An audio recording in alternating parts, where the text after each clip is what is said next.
for those on replay.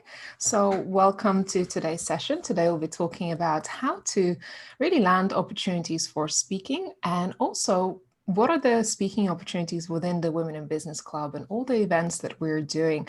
As an event organizer, I wanted to create this space to just have a roundtable discussion on how do these events come together from an event organizer's perspective, and also how to put yourself forward as a speaker and some of the things that perhaps you may want to do as a speaker to prepare yourself. So now we have a whole year ahead of us to prepare yourself for a speaking opportunity, maybe to be on the next Women Thrive Summit.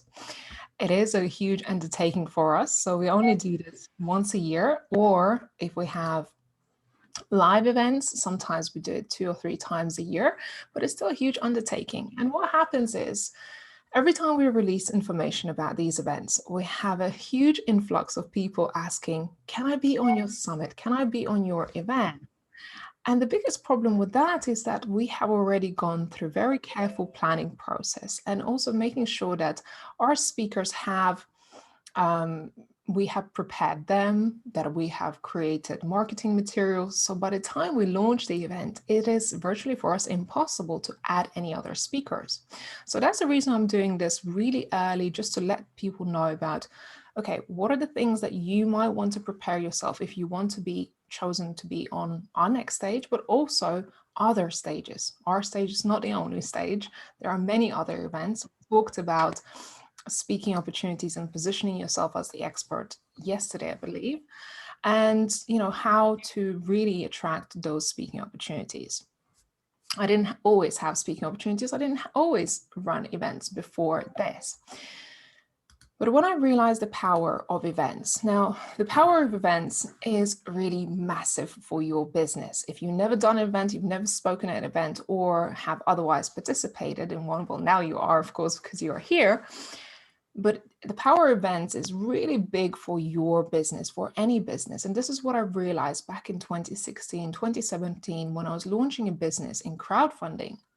I thought, what would be the best way to launch a crowdfunding platform that we have just built? And for us, it was through events, because how else can you get the word out to a big audience and create this excitement?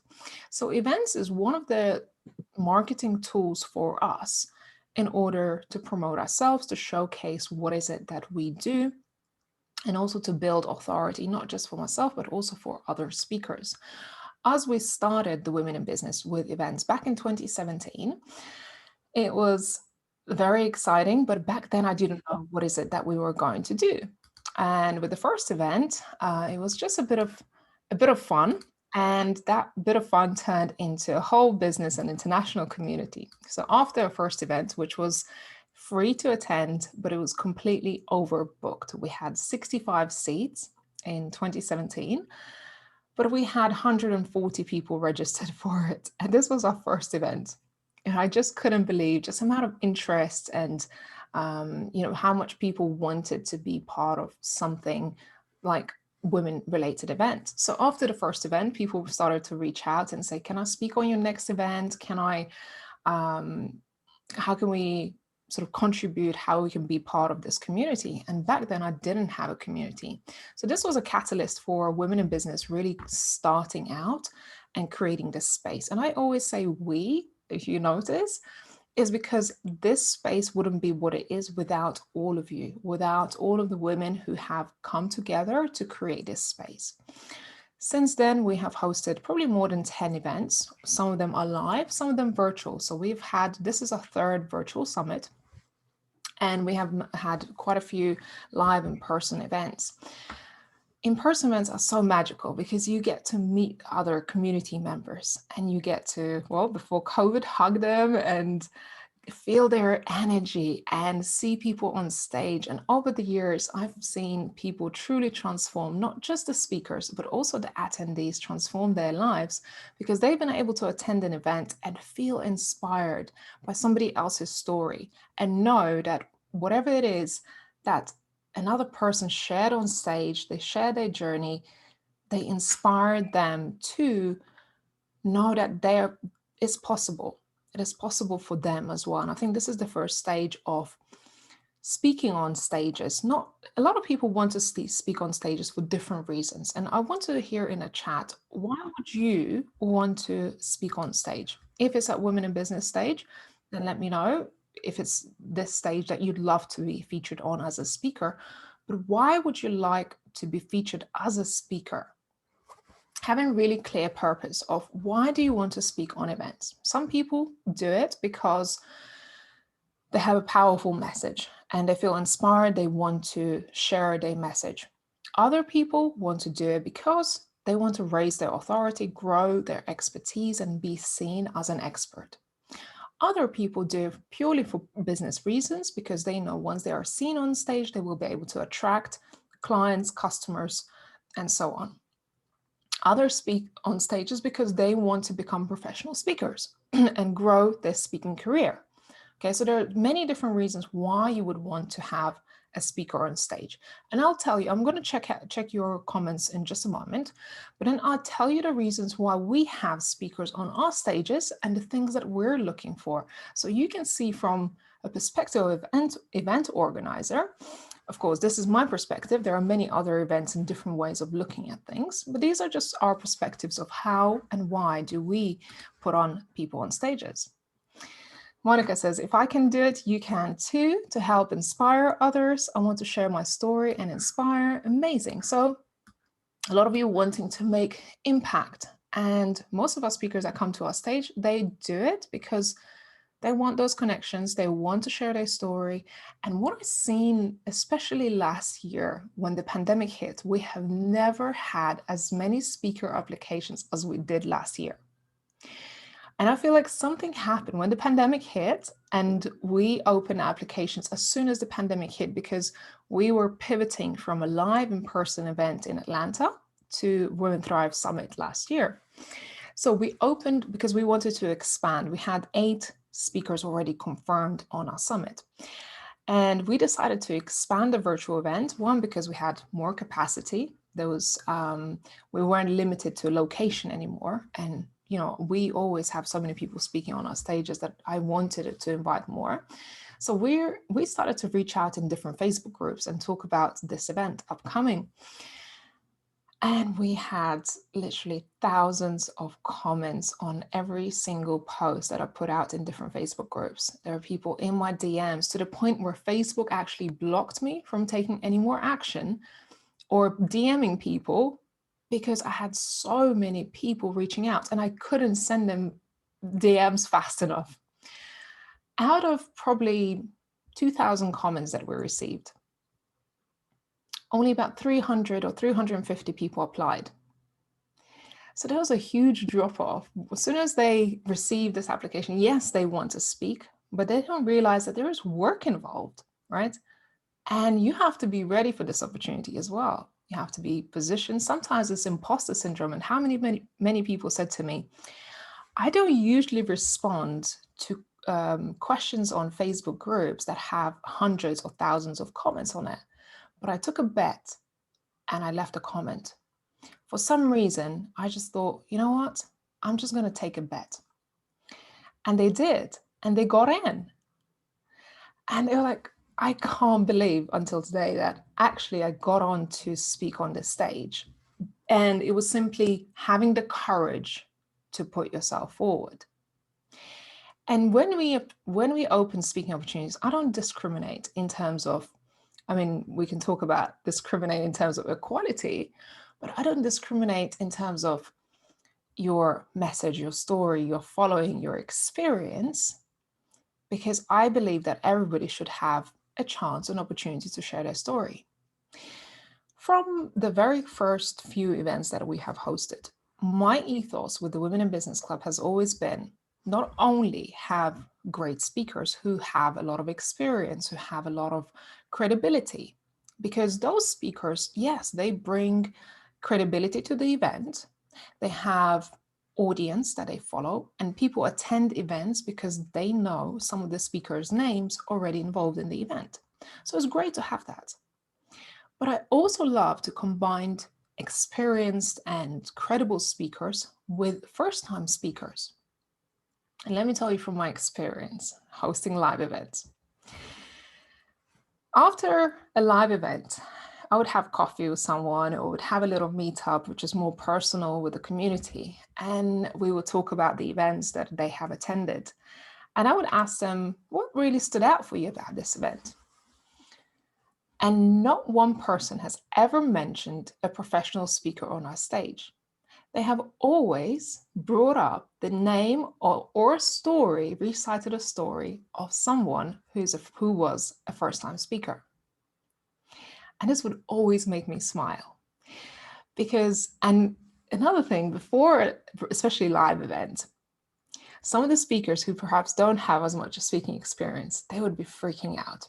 And they would be reaching out in my DMs on the phone and saying, Ray, I'm freaking out. I don't know what to do. I don't know if I'm going to be able to do this. Am I doing this right? What do I need to know? And this would be within last few days leading up to the event. And the one thing I would say to them, don't try and teach when you get up on stage. Don't try to remember everything because you can't. I'm not one of those speakers who would kind of memorize my talk. I always say to them, and obviously we would have slides because that would be like just a small aid to help them stay on track and just to make sure that they're covering the points that they want to cover. So I would just say to them, you know your story. You know your story very well. You will not forget it. So the only thing that you need to worry when you get up on stage is sharing your story and inspiring audience with that. And for first-time speakers, I never ask them to teach anything. I just ask them to share their story.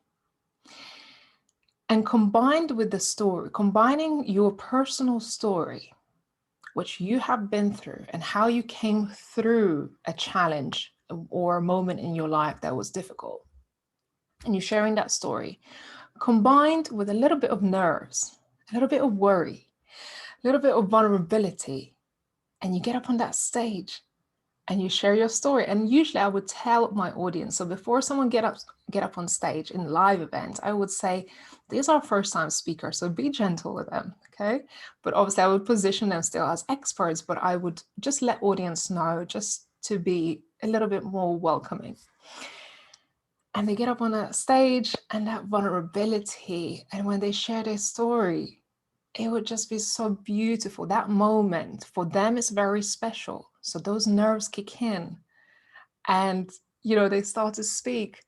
And this is when they touch the hearts of the audience much deeper than someone who is so polished, so experienced, and they know what they're talking and they're nailing their talk.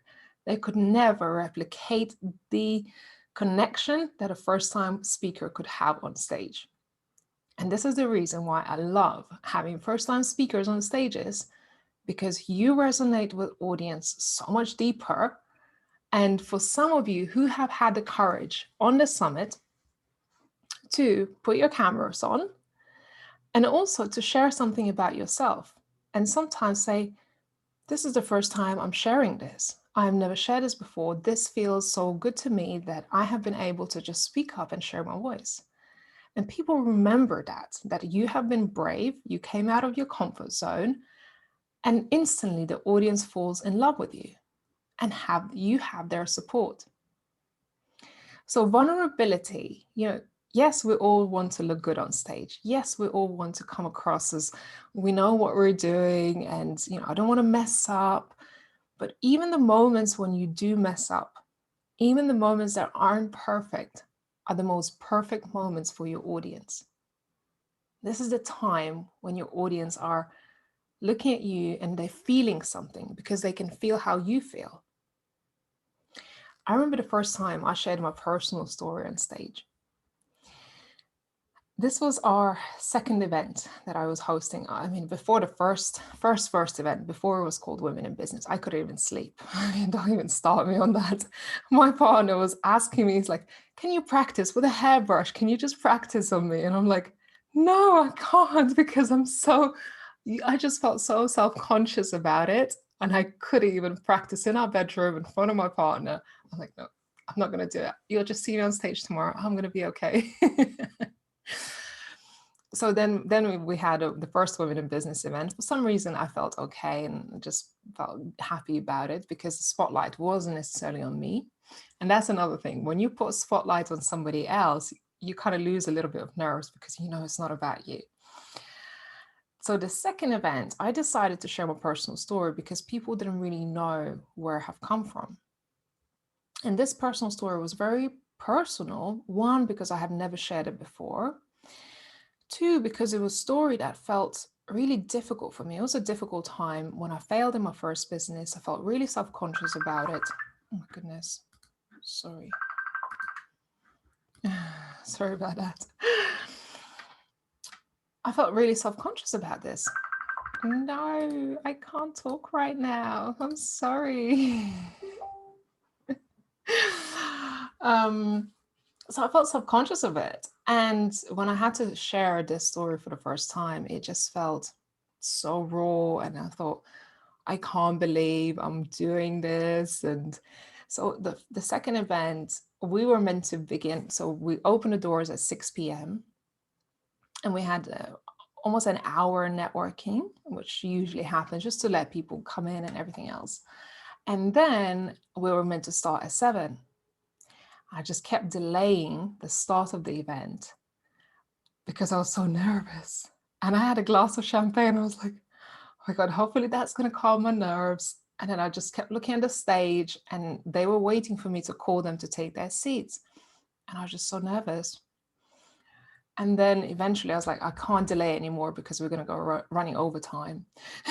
So I called everyone to stage and there was a little back room where we had our goodie bags. And one of the speakers, who was actually a speaking coach, so she was from Toastmasters, she was really experienced. She flew in actually from Ireland to be there. So I pulled her over. I said, Moira, I said, I feel really nervous. I said, I'm about to share my story. I don't know what to do. I'm just feeling really nervous right now.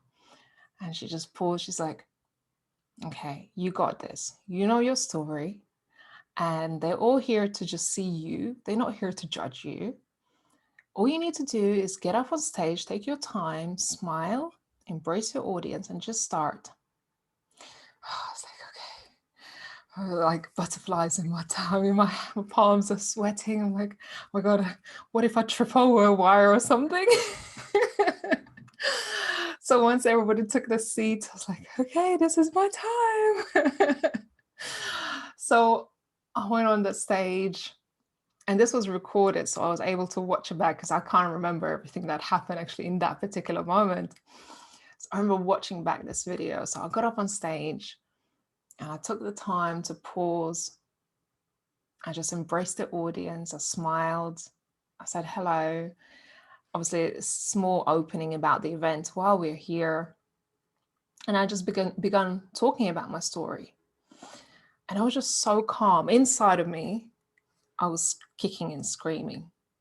I was so worried. I was looking at the audience. I'm like, oh my God. And you see all these eyes on you. They're piercing through you. And you're just wondering, what are they thinking? I'm like, now I have to open up and share this story that I never shared with anyone before. And this story feels so raw and difficult for me. And I started and I delivered my talk, which was about 10 minutes long, and shared most vulnerable parts when I failed my business, when it was really difficult, when, I almost slipped into depression, when people didn't really understand, but how I came through it and, managed to still continue on this journey. And when it ended, people just smiled and clapped. I thought, oh my goodness. And then I realized that people didn't, when they were listening, they were just like, they didn't have a reaction. It's because people intensely were listening to my story. But only afterwards, at the end, people clapped and smiled. And this is that moment when I thought, wow, I did it. It was really scary. But I never forget that moment when it was the first time I shared a personal story that just felt really, really difficult. But these are the stories that we feel it's very difficult to share, that are something maybe we hid for so long. moments when we felt maybe ashamed, or we felt like we were a failure, or moments where we were difficult and we couldn't speak at the time. But now we've gone through it, we have learned something, and we maybe still haven't shared that story with anybody. And these are the stories that will move your audience to feel something. And when you move your audience to feel something, this is when you leave an impact. You create a ripple effect. We could be here right now, and I could be teaching you all the things that I know, but it wouldn't be nearly as impactful where I'm sharing my story with you of the moment in time when it was something that was difficult for me. And you're able to learn so much more. I could say to you right now, you need to speak up. You need to get up on that stage. You need to apply. No, I'm saying you all have a story that was difficult for you, and you can have a stage. And a stage doesn't necessarily just have to be an event stage or a global stage or, a big event. It can be your own stage. It could be a live, it could be a podcast, it could be an interview. Start practicing. If you want to be seen on stages and apply to events to speak, start practicing doing lives. And I saw you, Monica, doing your little live just before I came on.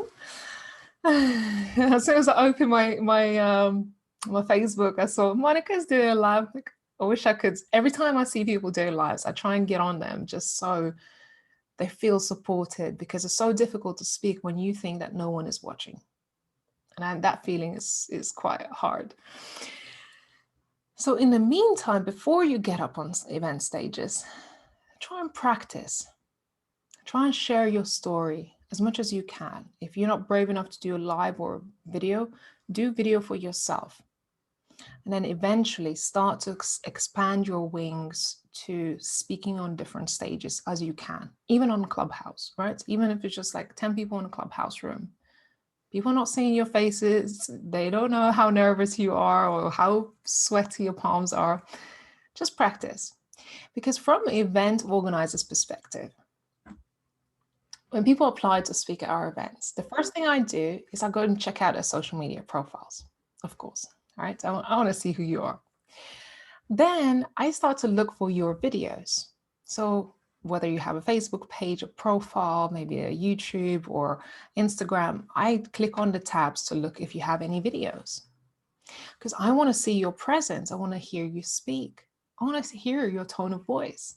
I want to see, how do you come across when you speak? Because I'm responsible for my audience to be inspired by your story, to be touched by your message, and for you to be captivating as a speaker. So all of that responsibility of curating amazing speakers comes down to me. And this is one of the reasons why you come back here in a room like this and say, I have enjoyed this event. Yeah. So I'm dying to have a look at your comments. But I'm so engaged in your eyes, right? And this is the beauty when we have events and I see your eyes and looking and listening intently. This is what makes me want to get my message across. So I want to see this passion in you of wanting to get your message across to your audience so you can impact people with your voice, with your message, with your presence. Because you all have a story. And I saw some of you thinking when I said, what was that moment in time that was really difficult for you? That was a big challenge. I saw all of you kind of thinking. And I know you all want to share your stories, and the world needs to hear them. Because when you share your story, especially when it was something difficult, you give others almost permission to show up and share their story, right? I remember I was doing a live recently talking about when I lost my voice, maybe 7 or 8 years ago. And Carol said, I felt the same way. And in a way, it was almost like a permission for you to share your message and your story because you have heard me talk about it. And as much as it was difficult as well, this is another story that I've never shared before and held in for too long. I never even planned on bringing that up. But I recently joined a mastermind with Les Brown. And during the moment in the room, there was a question of, why are you passionate about speaking? I thought, why am I so passionate about speaking? I've done a lot of events. I'm trying to get my voice out there. Yes, of course, I'm trying to grow my business and grow my authority, but that's not really the reason. And the real reason for me became that moment in time in that mastermind room when I got asked that question. And I started to think, and I wasn't ready to share it. I'm not even ready to share it yet anyway, because I haven't really worked through that story yet properly in order to be able to share it with the world in a way that I feel is inspiring and I feel comfortable doing it. But I shared a snippet of that story during the call. And I said, the reason why I want to share my voice, this is why I'm hungry to speak. So the program is called Hungry to Speak. This is why I'm hungry to speak, because I've lost my voice. I couldn't speak up, literally. I couldn't speak up. I couldn't get words out my mouth, even though I was dying inside to do it, right? Even when it was in the situations where I felt huge enjoyment, I couldn't speak up. I didn't know what to even say, didn't know where to begin. So that's what I shared in Les Brown's room. And when I did that, I had a huge reaction from the audience. They felt connected with that. And at that moment in time, Les turned around to me and said, Raymota, you have a phenomenal story. I want to interview on my platform next week. Please send me an email. Send my son, John, an email. I want to interview on my platform. And I think you have an important message to share. And this was a moment I was like, wow, I shared something so personal. I never shared it with before. I have a purpose of why I want to speak up, right? Having that purpose of why do you want to speak on that stage? And my purpose came through in a way that inspired him to say, you know what, I want to see you on my stage. And when people apply to speak at our events, of course, it's important that you have credibility and experience and you know your subject. But the first thing I look at is your story and your purpose and your why. And when I get up on that call because I have calls before we approve speakers on our stages, I ask a question of the speakers, what is your story? And at that time, I feel so privileged to have that opportunity to hear their stories as raw and real as it gets in these interview rooms before people get up on stage to speak on our events. And usually the way they share their stories just with me is nowhere near as powerful as when they do share it on stage, because they try to polish it, they try to make it better. And with me, they're just so real and raw. And sometimes I'm in tears, sometimes I'm laughing. And this what makes me make a decision on the spot whether they're going to be featured as a speaker or not. People always get surprised that I approve them right there on the spot. At the end of the call, I say, why do you want to speak on our stage? This is usually my last question. Why do you want to speak on my stage? And they would give me their reasons. And then I'll be like, okay. And I would just play it down like it's over. And I would just drop that surprise and say, well, Carol, well, Catherine, well, Monica, Sophia, I'm excited to say you're going to be featured on our stage. Like, what? Like, I just go crazy. Like, I wasn't expecting that right now. I thought you were going to send me an email. I'm like, no, because I have made that decision usually before I even get up on that call. 90% of the time, I already know they're going to be a speaker on the stage before I get on the call. When we get on a call, this is my opportunity to solidify my decision, see that they really have a powerful message and they have the same values and the same purpose behind why they want to speak. The values part is really important because if we have different reasons of why we're doing this, and as you see from all the speakers, they're all passionate about helping you. They're all passionate about making that connection, supporting you, sharing their stories, and really open to the DMs because they have the same reason. Nobody's getting paid to speak on the stage, right? There are some speakers that actually have said to us, well, unless you pay us 50 grand, 10,000 or 5,000, I'm not going to be on your stage. And I don't want them. No matter how credible they are, I don't actually want them. Because the reason why they're speaking on our stage will be because they're getting paid, and that's not genuine. And I'm not against paying speakers, don't get me wrong, because I think as a speaker, you're entitled to be paid. But the purpose of this event is for all of us to come together and make an impact. And if you're a speaker and you want to be aligned with that purpose, then you're going to be here no matter whether you're getting paid or not. And in return, I will do my most best job to make sure that one, your talk is attended as well as possible. If you're a first-time speaker, that you're elevated and seen next to authority. You will be featured in the media, right? This year, something that I haven't done before, which again, just time constraints and many other reasons, I featured as many people as I could in the articles that I've been able to contribute to different platforms. So you may have seen some speakers sharing their interviews, their stories, their articles. It's because we have made sure to elevate them before their talks. For some of them, this was life-changing because they never had a feature in the media. They never shared their story before. They never spoken on stage before. But they had this opportunity.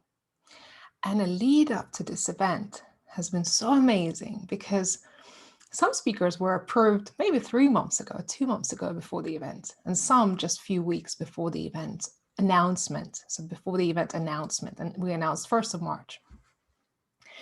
And in the lead up, we get these exciting experiences. So we have Facebook group just for the speakers. We have a chat just for speakers.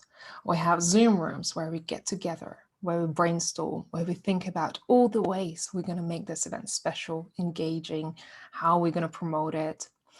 Then I pair up the speakers with another buddy. So when they get a buddy, they're like, why did you pair us up?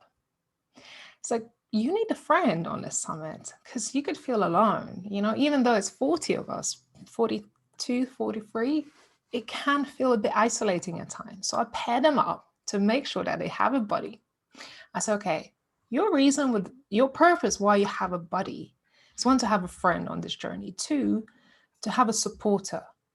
So you supporting each other, because as we're promoting the summit, it can feel, again, a little bit lonely because people don't like to pay attention to promotional posts.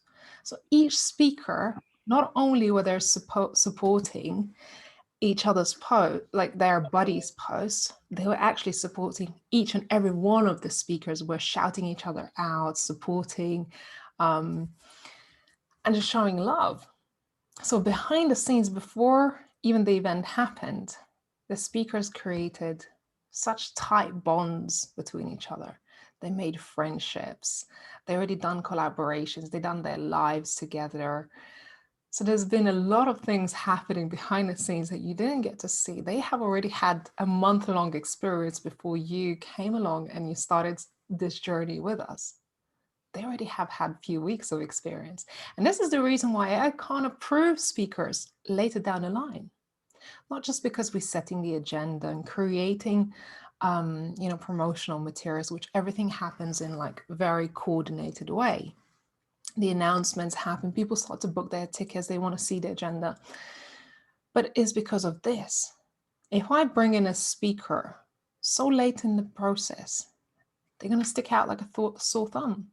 They're not going to share the same values. They would have had the same experience, or all the communications would be thrown off because speakers have their own communications behind the scenes and would the preparation period.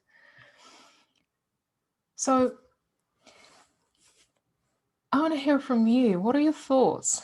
Because then we can go on to kind of the next steps. I see you smiling and leaving little comments. So what are your thoughts on this process? Sounds very nice, very supportive, encouraging. How would it feel? Like, so now that you're obviously enjoying the experience of the summit, now that you know the behind the scenes, how has your sort of perception of the event changed as a result of knowing what happens behind the scenes of the events? I think for me personally, it's made me question why I've not done it before. As in speaking? Yeah, why am I so scared to speak up and be seen? Do you think you'll be more inspired now to put yourself forward? Yeah, absolutely. Amazing. Happy to hear that, Seema. I'm in my bedroom, so I don't want the That's camera on. okay. No, that's okay. I can hear your voice nice and loud. Jennifer, you haven't shared anything yet. Would you like to say a few words?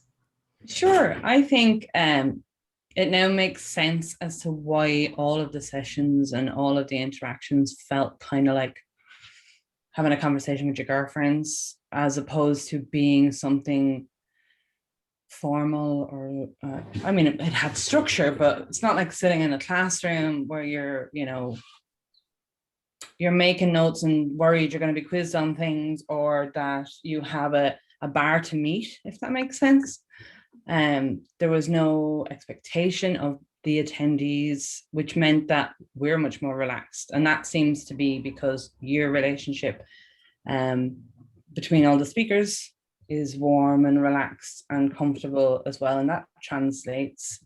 I mean, if somebody is not feeling the love on your side of things, then that absolutely translates to our side of the things. And it's a lot harder to warm to people in that scenario. Nerves are one thing, but that environment or that kind of camaraderie just seeps through and straight out of the screen and such. And now it makes sense. All the pieces have come together, and now I can see how you pulled that off. Because I just thought, this is strange in a good way. Strange. The vibe was just lovely about all of the sessions. And I couldn't understand how that could happen. I just figured, well, maybe they just all have lots of history together and they've known each other for years, or they've been involved in business with each other for years. But now, clink, that's the penny dropping. So it's all starting to come together. That's really interesting. That's really interesting to hear from an attendee perspective, because I think 80% of the speakers I didn't know beforehand. I didn't know them. I didn't know who they were. I mean, some of them I knew of and I didn't have a relationship. There's very few who have been perhaps in our community and I know of, and I know some of their stories. But it's really interesting to hear that. And I'll let you in on to one little other secret that happened behind the scenes this year. So we had a session with Caddy. Caddy was an introduction through a call out I put in a Clubhouse, and she came as an introduction by somebody. And we had initial call, we really connected. It was lovely. And then because she was one of the first people to get approved on the summit, we had a long stretch of no contact because I was so busy and having other speakers and interviews. And then she was one of my first interviews that I recorded. And because so much time has passed and we haven't had that relationship develop as much as, with the more recent speakers, I felt that that interview didn't really go that well. Like, it was okay, but it wasn't a deep connection that I was looking for. And I knew that her talk could have the opportunity to be really powerful. 2 days, or it was a week before the summit aired, I've been thinking about her interview. And I reached out to Caddy and I said, Caddy, I'm sorry, can we re-record your interview? She said, you know what, Ray, I was waiting for you to say that. I didn't want to bring it up because I know you're very busy, but I was waiting for you to say it. I just felt so good. I was like, you know what, Caddy, I'm so happy that we felt the same way, because I knew you had so much more to give. And now that you have had 3 weeks of experience in clubhouse rooms and doing lives and seeing and engaging, getting to know me as well as your host, now we can have that powerful interview. So we went and re-recorded, and we were so much happier with her interview at the end. And then there was a few more speakers who we had interviews, and they shared something more than they were comfortable sharing.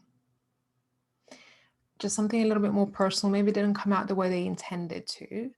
And we had to re-record it as well. They had to come back and say, I slept on it.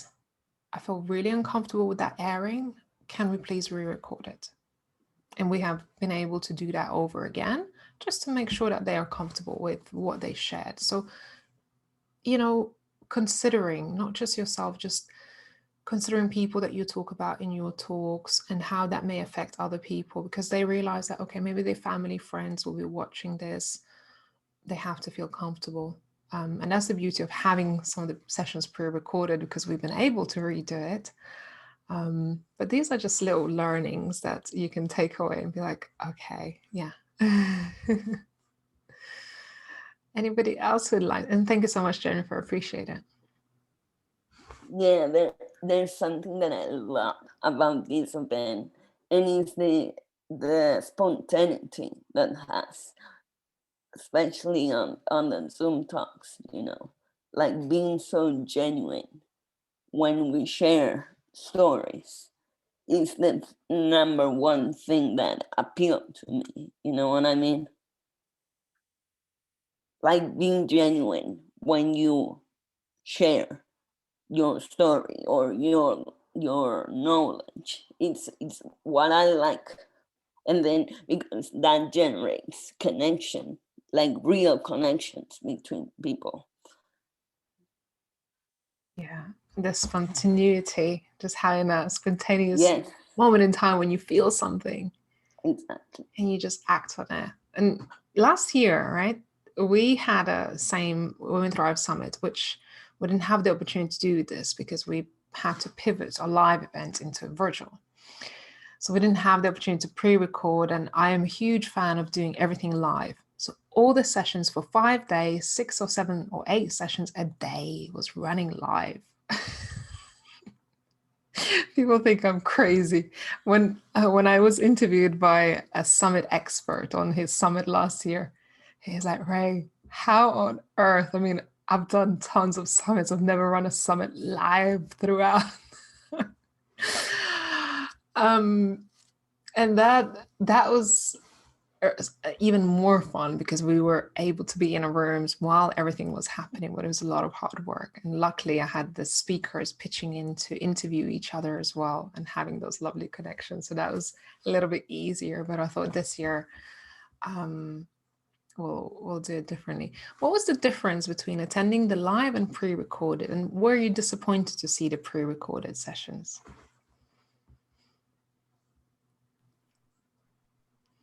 I go. This year, well, it's my first summit ever. I've never attended any online summit, so I guess it's I can't compare.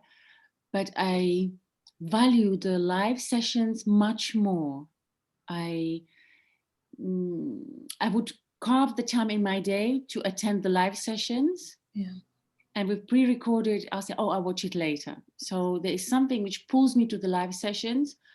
One, to be seen, because I want to be seen, because that was my biggest block all my life, to be seen and to be heard. So I'm practicing and polishing that.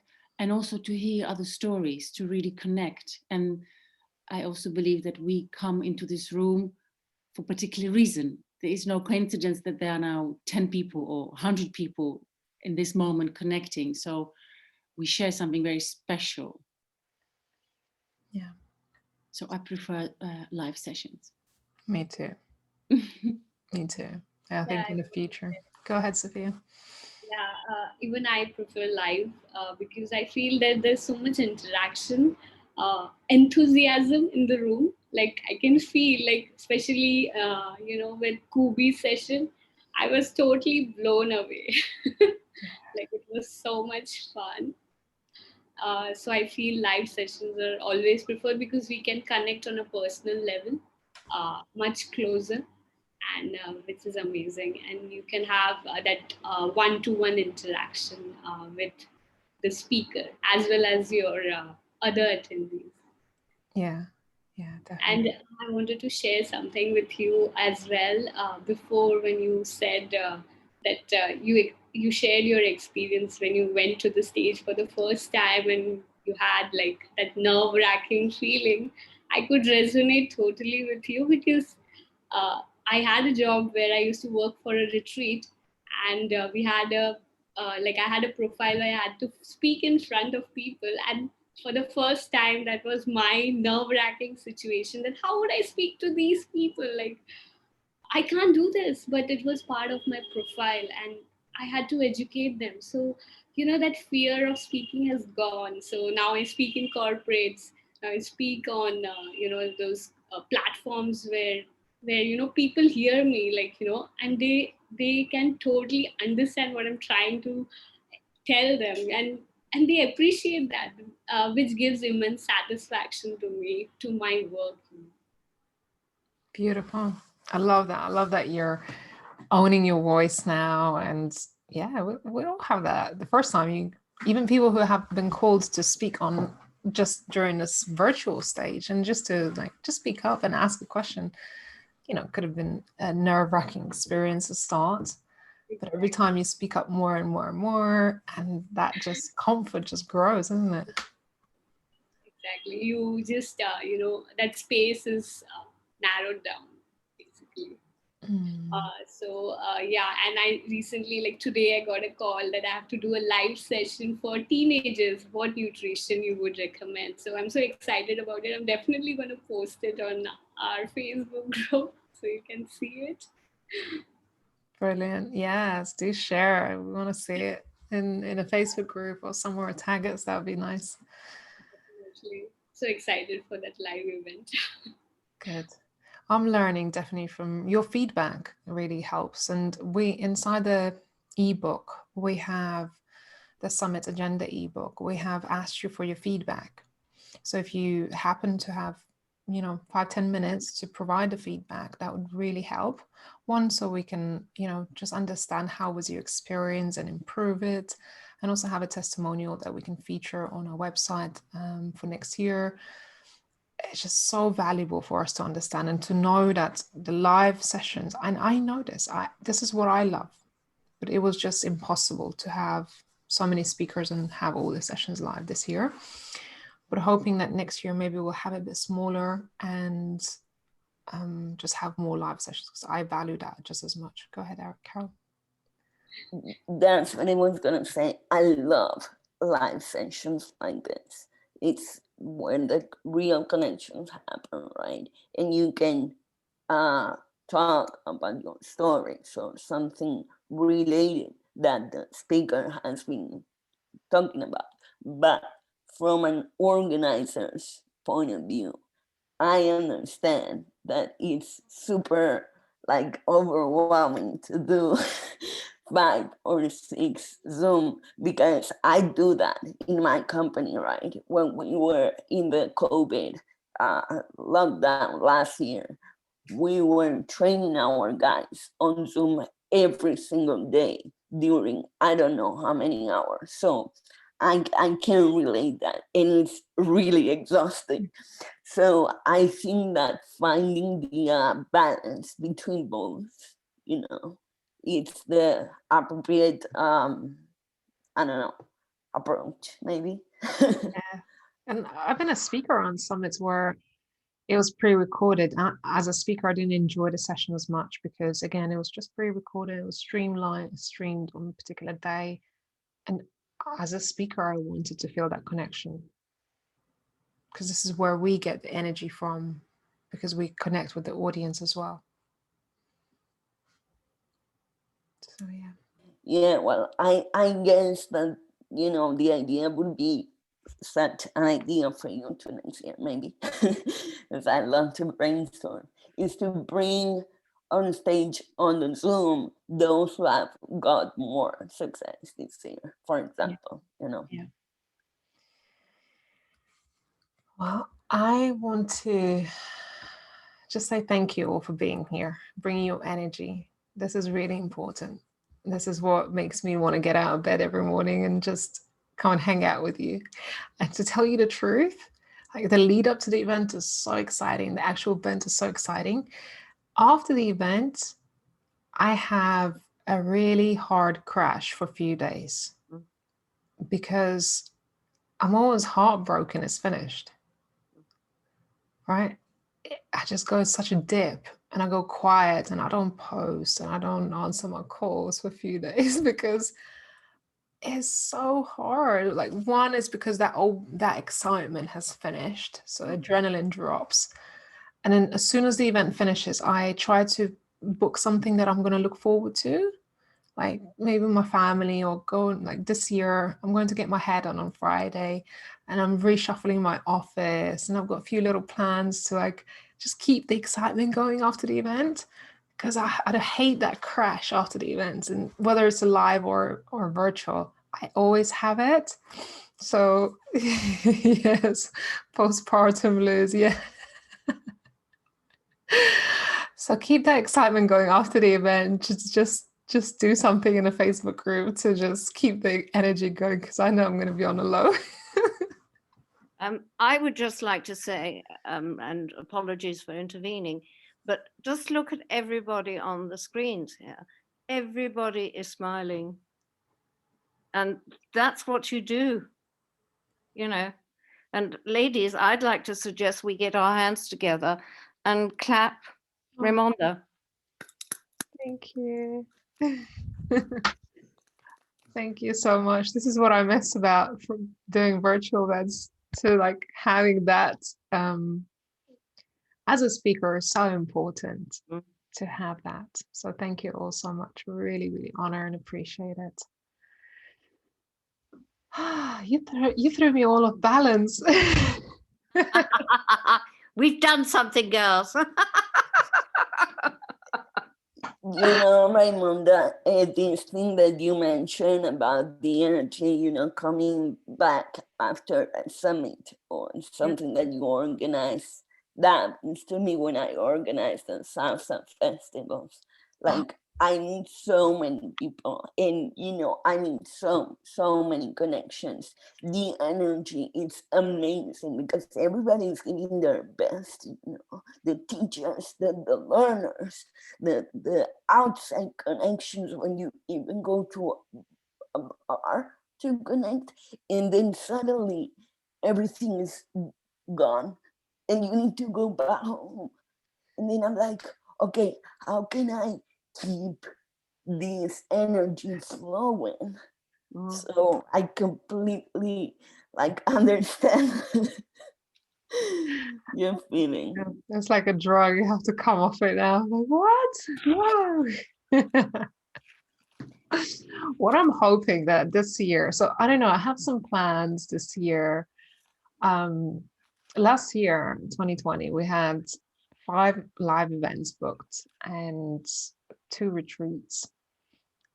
I know the world is not going back to normal yet, but I'm waiting in the wings with my live events. We have Atlanta event booked, actually. We've got a venue, we've got, yeah, I don't know when it's going to happen. There is a possibility of August this year even. So we might be in Atlanta August this year. That's an opportunity. I'm looking at a couple other options also in the States if we get to travel. We've got actual retreat booked for Ibiza. Yeah, Monica, yeah. Unmute your mics, please. Oh my gosh. So Ibiza is my destination. I want to move there for the last 8 years. Oh my God. The last 8 years. Every year I say, next year, next year, next year. So I'm very closely linked to Ibiza. Good.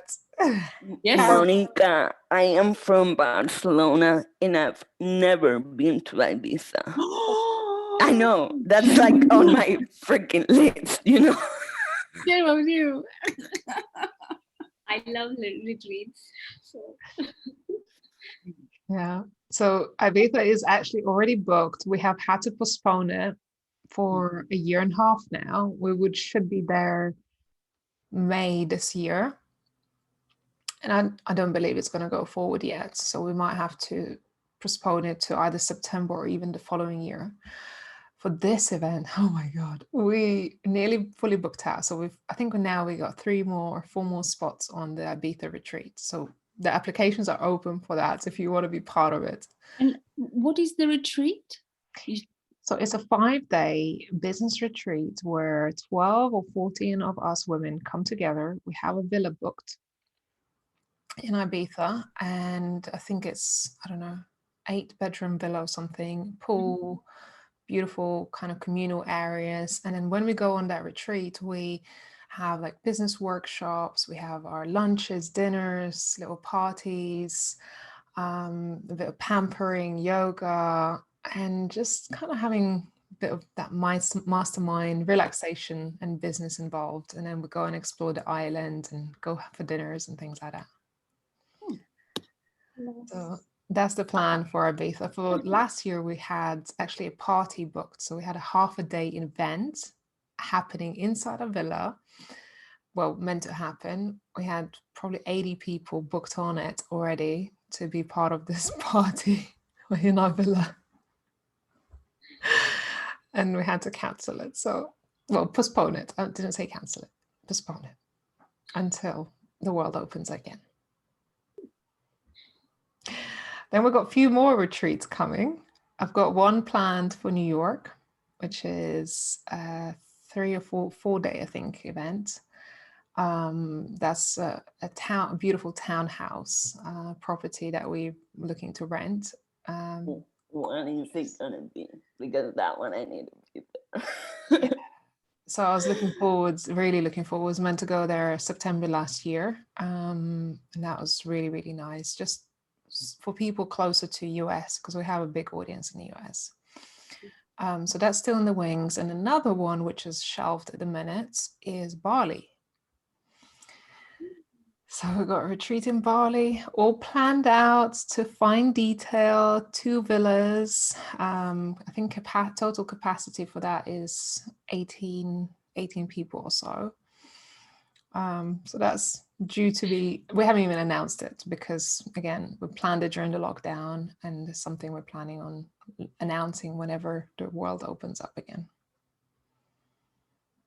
Well, if you need any help on the New York one, just let me know because I'm here, you know. Definitely love to do that. I think that was in Brooklyn. I can't remember. I think it was in Brooklyn. It was just beautiful property, and I'm excited about that one. But other than that, I'm really hoping that live events will come back because, again, in-person connections are beautiful. I love doing even dinner parties, so hiring a small place in a restaurant and just having get-togethers. And I've been looking at how can actually our community members, able to host events and meetups in their own local areas. That's something I'm trying to work it out, how to do it. Hopefully that's something we'll start to implement over the years to come when the world again opens back up. But I have had a lot of messages from places like Australia, South Africa, Canada, parts of US, parts of Europe, and asking me, oh, when are you coming? Like South Africa has been consistent. Every month we would get an email saying, can you come to South Africa and host something here? I'm like, it's an area I don't know anything about. So I'd love to empower our community members to do it themselves. But what does it take? So we have a lot of people reach out to speak on our stages. And I want to praise all of you for being here because this shows your commitment, 1, to the community, and 2, to be considered for the events. Because so many people say, I want to speak on your stage.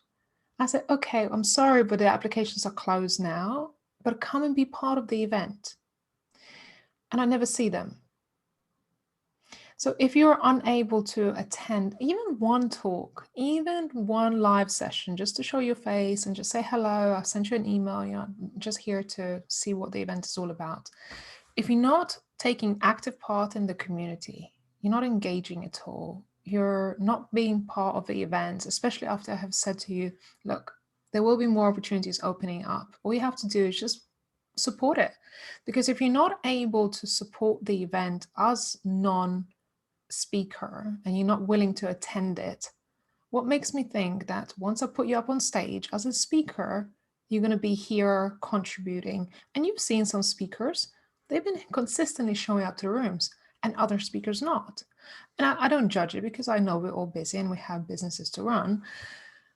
But as event organizer, that counts for so much more. And let me tell you, some of the biggest influencers who have had maybe some of the most followers and people who say that we have so many followers, the people who brought the most attendees are the people with small following. Because this opportunity has meant so much more to them. So they've gone out their way to invite their friends, their connections, to send emails, send DMs. And people who have had bigger audience, their audience weren't as engaged and wasn't as loyal to them and didn't really show up. So it comes down to your relationship with your audience and you being willing to actually show up and do these things. So if you're looking to speak on stages, and not just ours, be present in the communities, be present in their Facebook groups, make sure you attend at least one event or, able to support them, give them comments on their social media accounts. Event organizers, people who have communities, they see it, they appreciate it, they take a note of it. So when it comes to you getting because I pour in endless hours into our speakers. Honestly, I pour in so much support and contribution to them for them speaking on our stages. And one of my biggest values is law of reciprocity. Reciprocity. I can't even say it. It's one of my values, but I can't even say the word. Give and take. Exactly. Give and take. Right? Because if you have that that value and that mindset of give and take, you will get it. But you have to also give. And every time I connect with someone, I say to them, how can I support you? How can I give? Because when I do, it comes back tenfold. So don't ever be the one that I'm just here to take. Because that's not the energy of abundance, growing together, empowering each other, and just growing, right? Yes, thank you, Jennifer. And I see you, Ramel. Thank you so much for being here. Our loyal attendee has been amazing and also community member. So I'm not going to keep you here for too long. I want to say that you're all very welcome to make an application for the Women Thrive 2022. If you're not ready yet, you don't have to put that application in, but I will share a link with you. Especially for those of you who have upgraded your tickets to the summit, you will get access to all of this vault on our new website. So we are creating a whole new domain, womenthrivesummit.com. So we have managed to get a .com. Yay! Very excited that we managed to grab that domain. So we're going to be setting up a new site. So the link that you have been visiting and accessing the summit isn't going to be necessarily the link where you will be able to access replays. So as soon as the summit is over, we're going to have a new website with all of the content. You'll have your login details to that to access this content. If you contribute a video testimonial or any testimonial, your beautiful face will be featured on our landing on our website. So do make sure you fill out those surveys after the summit, because I'd love to feature you on our new website when it's done. Like I said, you're very welcome to apply. If you want to be part of the community, you haven't joined the community, definitely join, be a member. So we get to hang out post summit. So we get to have these rooms and have this opportunity to connect. You can be part of the community. That's really important for me as well. And I value that so much because, again, I help our members to grow through this process and help them prepare for opportunities like this, right? Because again, I spoke several times this week about not being prepared for an opportunity when it lands in your lap. A lot of people want to speak on stages, but they're not prepared. They haven't positioned themselves as an expert. They haven't got their offers or products figured out, which means when you do get an opportunity, it's going to be wasted. So you want to prepare your business, position it, sort yourself out before you get up on that stage.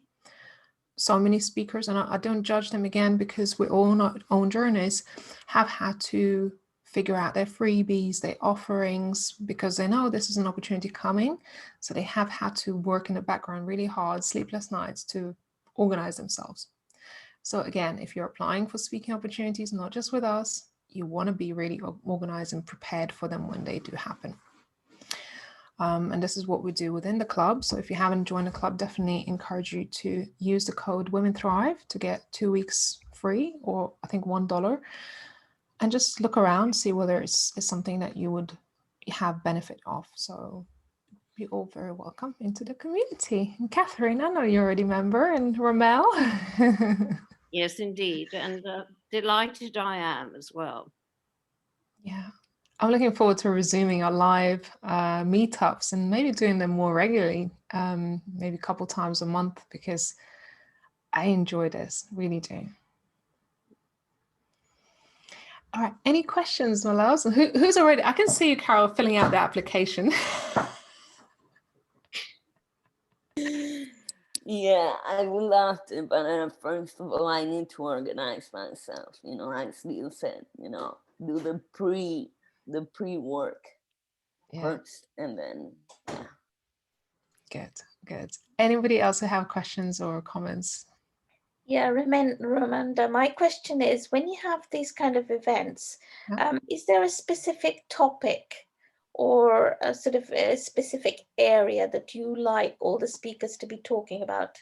Or is it just load of really inspiring people coming up and talking? That's a very, very good question. Some events we have themes on. Other events we try to have a good mixture. Depends on the outcome, and I think as we move forward, we're actually going to have more specific events with this core theme. So far, a lot of our events have been kind of a mixture of different experiences, different expertise, and we try to cover. So the way it works, when we get applications in, especially if we haven't set a core theme, I look at all the applications and it's like putting pieces to the puzzle, right? So if we have, let's say this year, we have had exceptionally more mindset. So a mindset would have a big part of that puzzle, right? And then I'm looking at, okay, there's 2 or 3 speakers on the same subject. Okay, that isn't going to fit. What else do we need? We need some marketing help. We need some authority building. We need some sales training. And I try to fill in the pieces to the puzzle. So in the future, when we announce speaking opportunities, and they usually go out like this, they go out to our members, they go out to our email subscribers, they go out to our Facebook group, and then they go out to our social media. And then we go do further outreach. Unless, like this year, we started this event with an idea. This event's idea initially was diversity and inclusion. And then we realized that diversity and inclusion might not be an attractive enough subject for as many people as we would like this event to be, attractive to. So we have kept a huge part of the summit as diversity and inclusion. So people, before we actually announced the speaking applications opening, I was already speaking to at least a good handful of people who were already experts and specialists in diversity and inclusion, and they already been approved to be speakers on this event. Because I didn't have enough experts in my community, so I had to go and do research and connect and ask for recommendations on speakers in that niche. So it's a mixed bag of opening this applications and also identifying core expert speakers in their industries and inviting them to be part of the summit. Mm-hmm. So yeah, it's a bit like a puzzle, and as things evolve, I don't even know what we're gonna have on the summit before we begin the planning process. Only when we close the application process, then it's like, okay, let's try and put the pieces to the puzzle. So yeah, hope that answers your question, Seema. Yeah, thank you, it does. Monica, I can't hear you, sorry. Is it going to be the next summit this time next year? So we hope to do March every year. March every year. We do plan to do other things in between now and then. Because I was thinking, you know, in 1 year, even if you have niche right now, you also might change and you might be talking about something else. As you evolve, your laser focus changes as well. Absolutely. If you're thinking that, oh, it's way too far, still put an application forward and especially touch on your story, because there, like I said, between now and then, there will be other mini events popping up. We might have a one-day summit. We might have a session that is a couple hours long, right? I'm going to put my application. Or there might be things like podcasting, and all this, all the members get an opportunity to feature on our podcast and have their case study featured on our website as well. So for members specifically, if you've been a member for more than 3 months, which I think applies to Catherine and Ramel, yes, we're due to book in you for an interview for Inspiring Women's Stories podcast. So that goes out, your story would go out onto our podcast, which is streamed on like 5 or 6 different platforms, and our YouTube channel, and then across our social media platforms as well. So we've got to book it in. I know, Catherine, you've been working on your website and getting yourself ready. So I've been waiting for you to be ready for this as well. So once you are, let me know. We're going to book it in a diary to book your interview. Thank you. Thank you very much. Yeah, I'm excited. You have a phenomenal story to share, Catherine. And it's always fun with you. Yeah. Yeah. Okay. Any other questions or anything you want to ask? How long do the talks normally sort of last? Or do you have different sort of time slots for the speakers? Yeah. So pre-recorded they've been given half an hour. 20, some of them ended up going up to 40 minutes, obviously just depending on their talks. Pre-recorded generally half an hour. On a live stage is different, and depending on the length of the event. So events have been like an evening event, 3-hour event, so they would have 15 minutes. If it's a daytime, a full day event, first time speakers will get about 12 minutes, because again, they're not as experienced, they don't need as long. And it would be nerve-wracking to give them half an hour. Experienced speakers who would be keynote speakers would have 20 to 30 minutes or 25 minutes. Those who were keynote on a summit, because again, it's virtual, it's a little bit different, who were delivering workshops and training have had 1 hour. Okay. Yeah, but as a speaker, and this is something I'm learning on Les Brown's mastermind, is that what are we doing? Our homework right now. So just like you, I'm still learning. I've got my homework cut out. So I've got to do a 3-minute keynote speak, 5 minutes, 15 minutes, and half an hour. So that's something I'm working towards of having. And that's the thing, you don't need a stage. One time I had a stage for 5 minutes and I had a huge response after that. So you don't need to have an hour to be able to make an impact.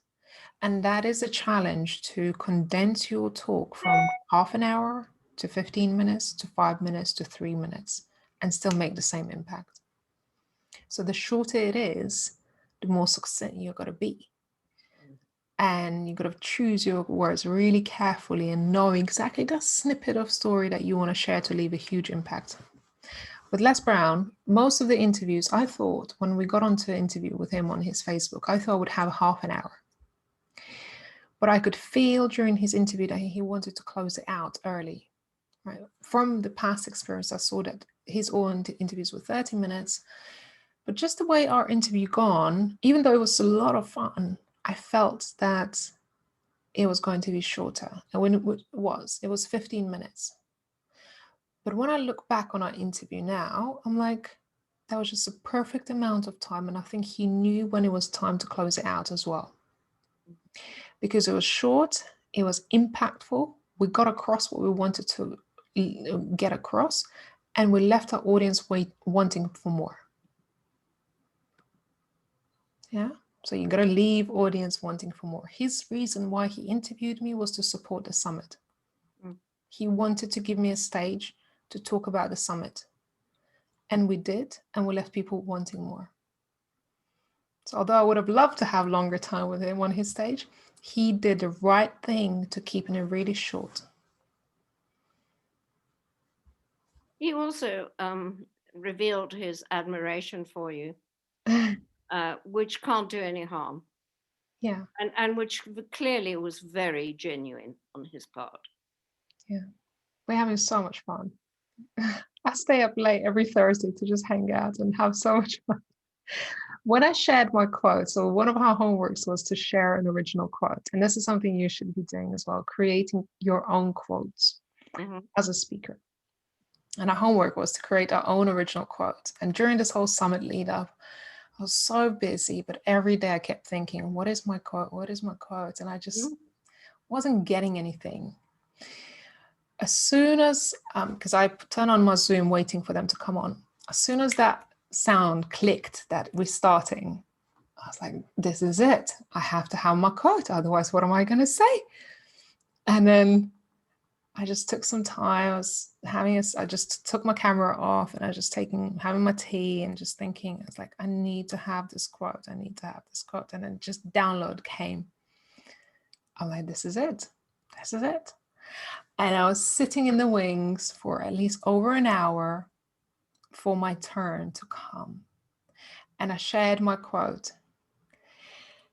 And when everybody shares their quotes, Les would be like, he would add something to the quote. He would make it fuller. He would create a little story around it. And he just said, your quote is complete. So can you give it to me again? So I gave him my quote again. He read it out and he said, do I have a permission to quote you? No way. No way. That just Les Brown asked me whether he can quote me. I'm like, of course. He's like, your quote is complete. You don't need to do anything else to it. Now just share it with the world. Well, come on. Share it with us. I know you're all waiting for it. I've been sharing it across. I already know that one because I wasn't alive. Okay, so I'll share my quote. So what I shared during this during this session was, let your wounds be your inspiration, your story, your motivation, and your voice, your secret weapon to inspire others. Yes, of course, I did hear that, but I didn't realize that was the quote, and very powerful it is as well. Yeah. And your voice is your secret weapon. I think I'm going to have to hear it a couple of times. Amazing. Like I felt so like that's me as well. It's beautiful. Like your voice is your secret weapon, because voice is very, very often we are silent, silence ourselves and secretly as well. So it's beautiful. It's like something that people don't know how powerful their voice is. And we don't know until we start sharing it. And when we start to share our voice, and people don't realize until you start to speak How many times you maybe sat in an audience or in a clubhouse room, and then someone suddenly unmutes their mic and they start speaking, and just pure magic pours out their voice, just pure magic and inspiration. And you're sitting there like, wow, I had to record that. And that is the reason why I say this is your secret weapon. When you start to use it and you feel empowered to use it, you have no idea the power that you have with it. And the reason why this was a personal quote to me is because I shared a snippet of the story of losing my voice. And I used my story, my life experience as my motivation, as the drive to now do the things that I do. And having rediscovered my voice, I found that, and weapon sounds quite heavy, but that is my weapon to do the light work that I'm doing in the world right now. So use your voices. I want to see you all on stage next year. Yeah. Brilliant. Amazing. Wow.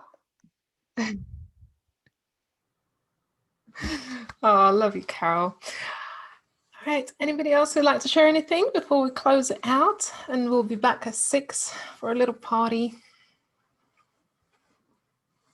Thank you again. You're welcome, my love. Thank you. Thank you. Yeah, Thank you very much. It was lovely. I can't wait to see you all in person, hopefully soon. Oh, yes. Yes, definitely. All right, my loves. Well, enjoy the rest of your day. I'll hopefully see you in approximately half an hour for a live session, just to have a little celebration and just bring your lovely selves and your lovely energy, and we'll have lots of fun. Thanks a lot, Love Graham. you all. Take care. Bye-bye. Bye. Bye. Bye. Bye, my love. Bye. See you soon.